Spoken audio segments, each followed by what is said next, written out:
So good morning, everybody. It has been a long time since I've seen you guys. So it's really good to be back at Unity of Stockton. Even though we're not in person, I feel like you're all in my house now. So welcome and thank you for having me. It's been a joy and a pleasure. So let's open with some prayer. So we center ourselves in this moment knowing that the right and perfect everything is happening as we sit and speak and feel and know. And we know that God is omnipresent, omnipotent, and all knowing. And we bask in that knowingness that we are a part of that, each one individually and all of us collectively. And we're so grateful that we get to spend this amazing Sunday morning together. Beautiful weather, spring at its best, knowing that this is a creation of all of us and God in and as us. And we are grateful. And we know that the right and perfect words will flow this morning. The right and perfect questions will come up in Spiritual Cafe. And we see it happening and flowing, truly blessed in every single second. And together we say, and so it is, and amen. Oh, it's so weird. I opened my eyes and here I am. So the movie, the title is based on a movie. How many of you have seen the movie Return to Me? It's with David Duchovny and Minnie Driver. Anybody seen the movie? It's on Netflix right now, just so you know. So I just happened to watch it a few weeks ago, and it spoke to me in a very deep way. So I'd like to open with a scripture by Jeremiah, which says, I will give them a heart to know me, for I am the Lord. And my notes up there doesn't work. And they will be my people, and I will be their God, for they will return to me with their whole heart. So in this movie, there are two main characters, and one of those characters is Minnie Driver, and she needs a heart transplant. And the other character is David Duchovny, and he suffers a personal tragedy. And without giving away too much of the story, Minnie Driver is the recipient of that tragedy. And they meet at her grandfather's bar, and there's this instant connection. And it's inexplicable. They have no idea why it's that way. But they just know that there's this heart drawing urge to see each other, to be with each other. And so what I took from that when I watched the movie is that I'm reminded that we must connect from heart to heart, not necessarily head to head. So I also read this. I read this really cool story.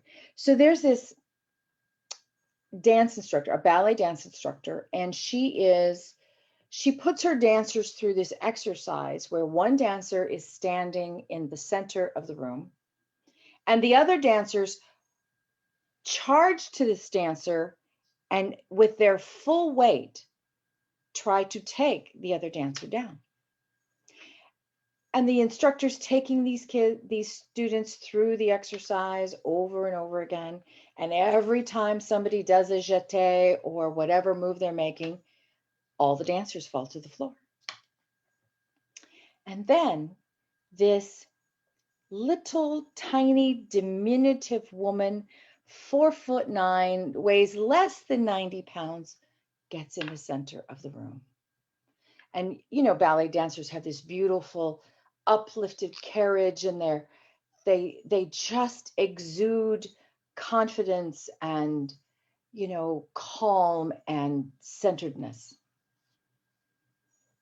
So sometimes we are faced like these dancers with situations that have the potential to take us down.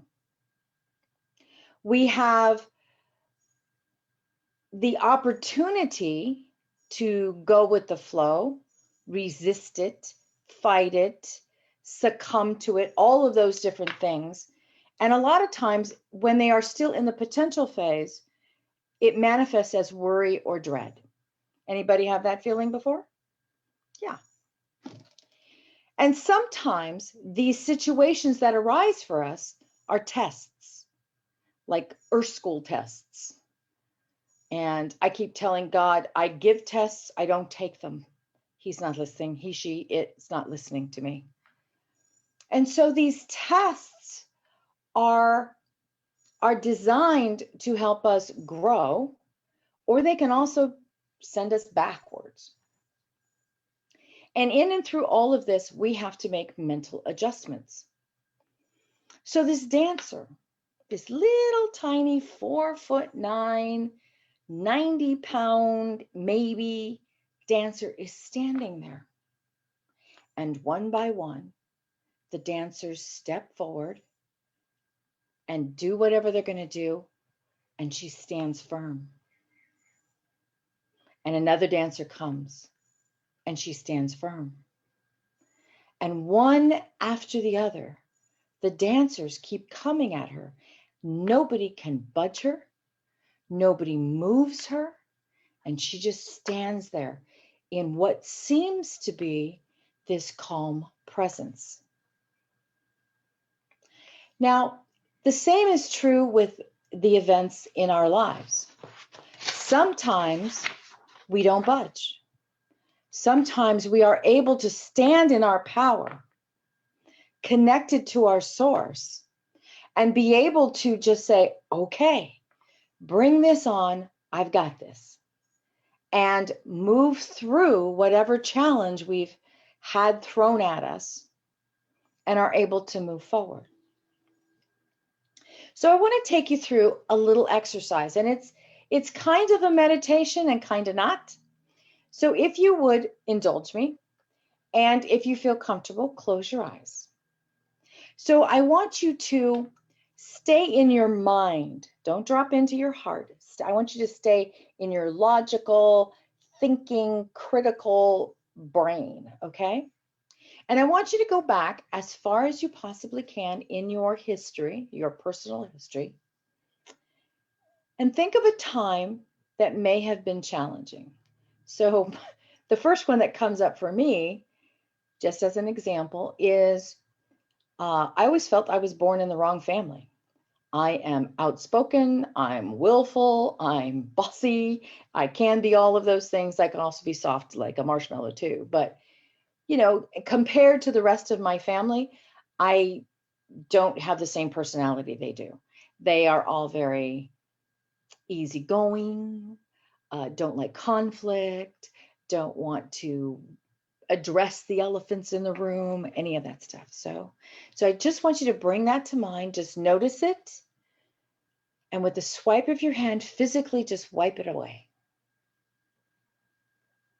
And then come further forward in your life and think of another situation. Bring it to mind. And then with your swipe of your hand, just move it out of the way. And one more time. Bring to a challenging situation to your mind. Just notice it. Notice any details you might see. Don't get into the emotions. Stay in the brain, stay in the head, and just wipe that away. And take a deep breath.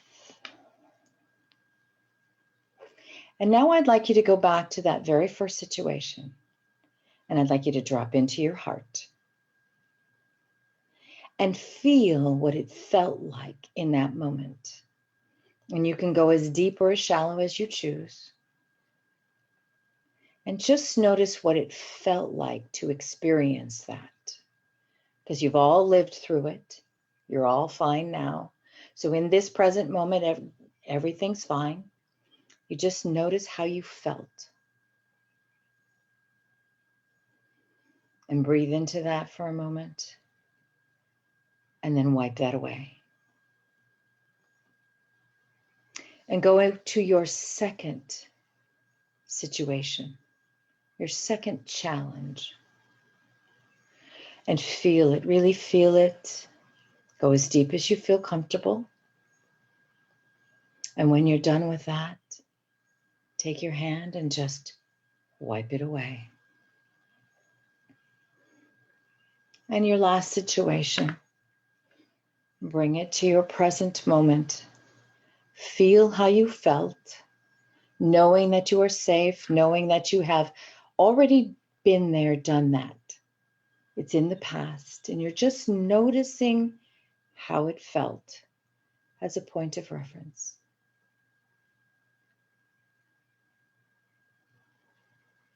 And when you're done with that one, wipe it away. And just take a few moments and breathe into the difference between heart and head, knowing that sometimes we rule with our heart, sometimes we rule with our head, sometimes our head guides our heart, sometimes our heart guides our head, and sometimes they get very, very confused, and sometimes they're very clear. And know that the truth of our being lies in our heart. And as you breathe into this, know that your heart is not just your heart. It's the heart of the collective, the heart of the divine that comes only from our Father, Mother, God. It comes only from that which is, was, and ever shall be. That universal power resides right within us in our heart space. And just sit with that for just a minute. Breathing normally, knowing that you are connected at all times through your heart. Knowing that whatever the mind tells you may or may not be truth, but your heart always knows that.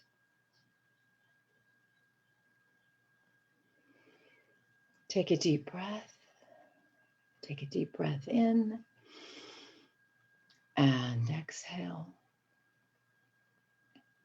And begin to center yourself back into this present moment, taking another deep breath in and releasing it. And one more deep breath. And when you're ready, open your eyes and return to this present moment.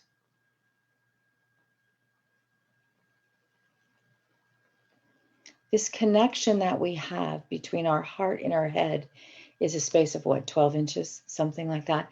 And it's very easy to move back and forth between it. And sometimes in times of challenge, we try to overthink our way through it. We stay in our head instead of dropping into our heart and praying for a resolution, for a sign. There's a prayer in Course of Miracles that says, "Where would you have me go? What would you have me do? What would you have me say, and to whom?" And many of us add to the end of that, "And could you let me know in a way that I am clearly understanding this?" And it's been a prayer of mine for many, many years, both morning, night, and a lot of times in the middle of the day, depending on what's going on. So this dancer is standing there and she looks like she's completely calm.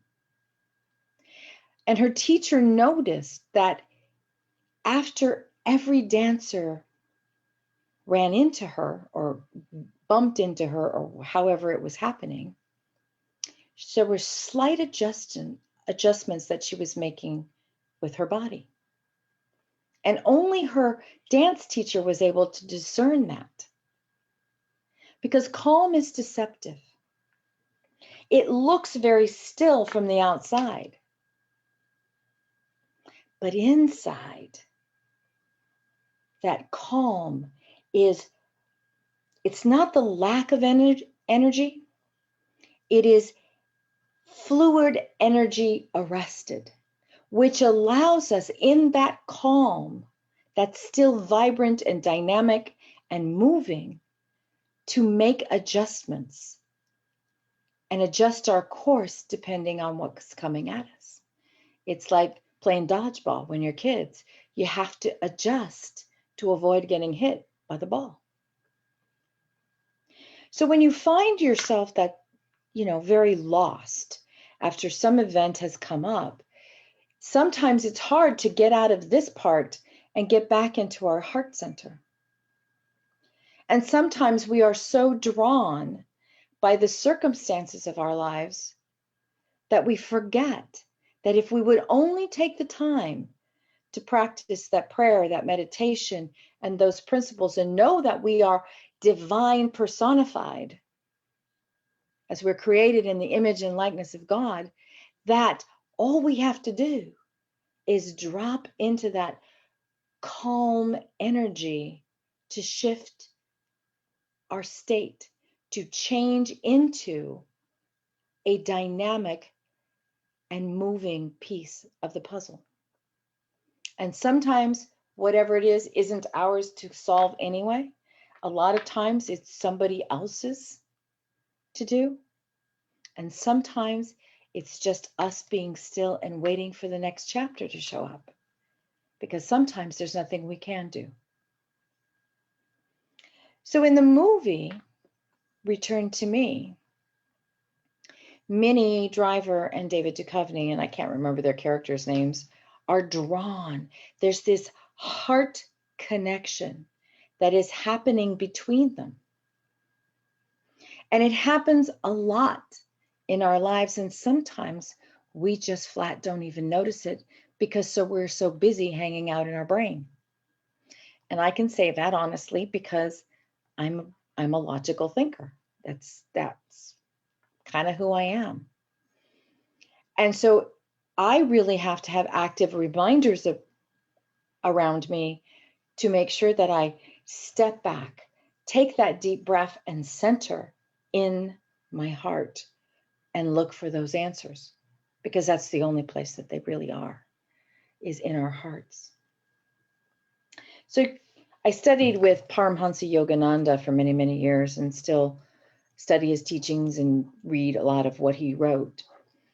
And he says that through all trials of whatever nature, we can retain our equilibrium and sail through the most harrowing experiences without inner peace and joy affected if we remain inwardly calm. Remember, calm is an active state. It's not a passive state at all. Learn to look upon whatever happens to you with the certainty that nothing can touch you in your true inner self, your soul. And I would also add, in your heart. So as we move through, this last year's been really rough for many, many people. I've had family members with COVID. It's still going on. Been very isolated. Many of us who live alone have been very isolated. And it's taken a lot of time to drop into the heart and to look at what is mine to do during this. Where is my place now that this is out of my life? How do I connect with people who I can't physically see? What do I do? And my dog just started barking. I knew she would. And so we drop into the heart space and we focus on that. So I'm going to repeat what Jeremiah said. I will give them a heart to know me,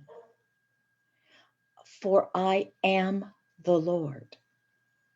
And they will be my people, and I will be their God, for they will return to me with their whole heart. And what that means for me is that God is never but a thought away. The divine aspect of me is never separate from God or from anybody else in my circle. And so I leave that with you today. And know that as we go forward through this year, whatever that's going to look like, that we can be constantly reminded to check in with our hearts and know that we can always return to me, because me is God. Namaste. Thank you. Thank you. Our guest speaker today is Cindy Farris. She is an ordained interfaith and religious science minister, and also a licensed Unity teacher and a religious science practitioner. She served as church administrator for Clarity Academy of Spiritual Arts, a religious science church in Sacramento, for 2.5 years. As former adult education director at Unity of Sacramento, education has always been her passion and is reflected in her teaching style as a speaker. In that role, she implemented a strong adult education program. She still serves as a classroom teacher in California public schools. Cindy is a former student of Reverend Sheila Gautreaux, assistant minister at Unity of Walnut Creek. Cindy currently serves on the SEE Evaluation Committee, and she resides in Modesto, California. I'm going to go into our daily word. I forgot to introduce her. We're shifting That's okay. up a bit. So I'll read the daily word and then we'll go right into the cafe. Okay. Sunday, May 16th, strength. Divine strength invigorates my body and quickens my mind. If I feel my energy waning during a time of vigorous physical or mental activity, if my get up and go has got up and gone, I remember these inspiring words from the Prayer of Faith by Hannah More Kelhouse. God is my strength, unfailing quick. The strength of God is my strength, and it's more than sufficient to meet every need. More than toughness or forcefulness, the spiritual strength is a quiet fortitude, a rootedness in the inexhaustible wellspring of the divine. A rootedness in the inexhaustible wellspring of the divine. Today, I release all thought of weakness or impossibility.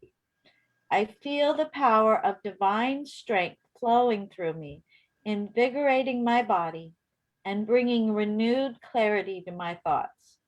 The strength of God is my strength. For God's foolishness is wiser than human wisdom, and God's weakness is stronger than human strength. 1 Corinthians 1:25. Wow, what a nice connection to your talk. So And I did not read it. Normally I read the daily word in the morning.